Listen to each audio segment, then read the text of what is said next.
Géographie, thème 2, chapitre 1, dans le monde, petit 2 du grand 1, les espaces en marge. On reprend la carte page 116-117 de votre manuel. On s'intéresse maintenant au petit 3 qui montre les territoires peu ou pas intégrés, à savoir les PMA, les pays en guerre avec un état défaillant et les pays en marge. PMA, les pays les moins avancés, ce sont les pays pauvres, caractérisés selon l'ONU par un revenu par habitant faible, un retard dans le développement humain, une vulnérabilité, c'est-à-dire une faiblesse économique. Les PMA, pays à l'écart de la mondialisation, se trouvent donc en Asie, en Océanie, en Amérique avec Haïti et principalement en Afrique et en Afrique sahélienne, c'est-à-dire l'ensemble des pays au sud du Sahara.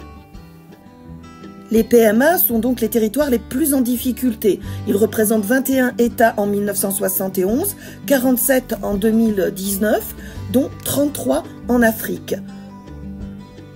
Certains États sont défaillants, c'est-à-dire corrompus, ne répondent pas aux besoins de leur population, ou alors ils sont en guerre, comme la Somalie, le Yémen.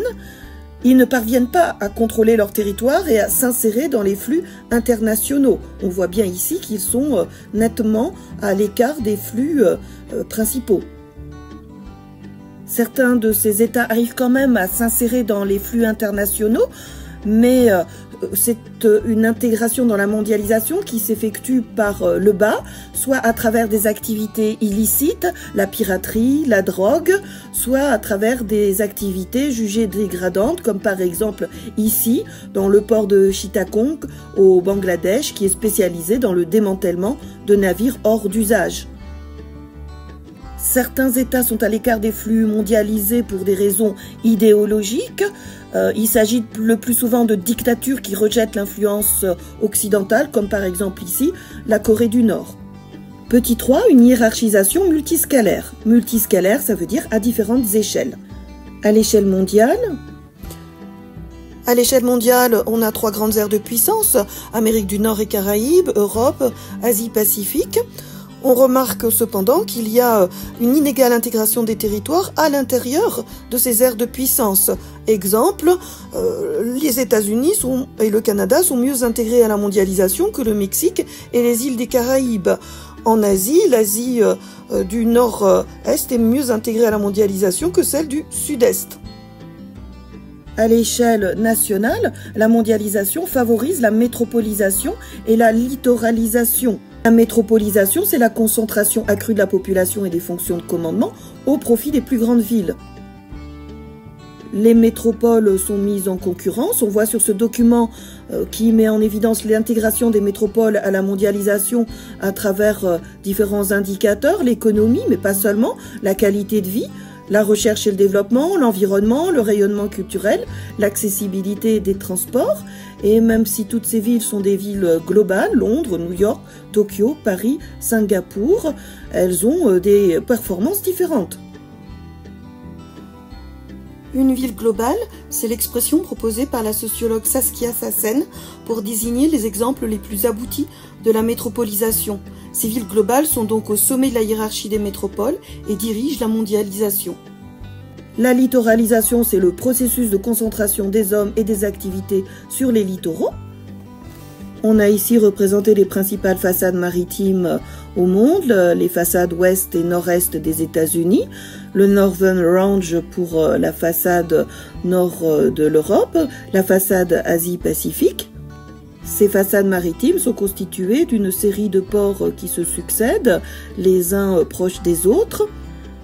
Ce sont des interfaces, c'est-à-dire des zones de contact entre deux espaces géographiques différents. Ici, on a le port de Dakar, interface du Sénégal avec le reste du monde. Ce port concentre 90% des échanges commerciaux entre le Sénégal et le reste du monde, génère 85% des recettes douanières, alimente 40% du budget de l'État. Depuis 2007, c'est l'entrepreneur Dubai Ports World qui exploite le terminal à conteneurs. On voit sur cette carte que le Sénégal est un PMA, mais dans la mondialisation, son littoral est beaucoup mieux intégré que l'intérieur du pays.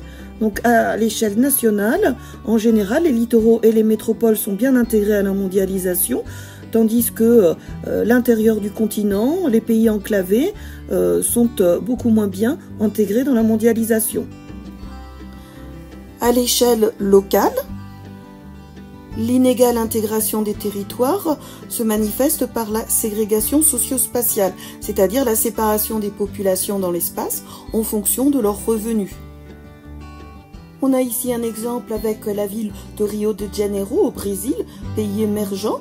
C'est une ville fragmentée. Au premier plan, on a les favelas, c'est-à-dire les bidonvilles.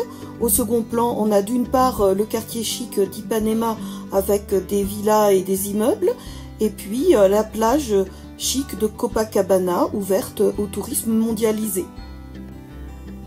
On trouve dans les quartiers chics des gated communities, c'est-à-dire des lotissements privés, fermés et surveillés par des entreprises de sécurité.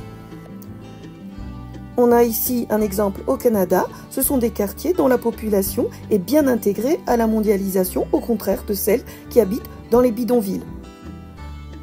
En conclusion, dans ce chapitre sur les dynamiques territoriales, coopération et tensions dans la mondialisation, nous avons vu dans ces capsules 1 et 2 le grand 1, en orange ici sur cette carte mentale, qui correspond aux territoires inégalement intégrés. Le petit 1, c'était les territoires moteurs, le petit 2, les espaces en marge, et le petit 3, une hiérarchisation multiscalaire.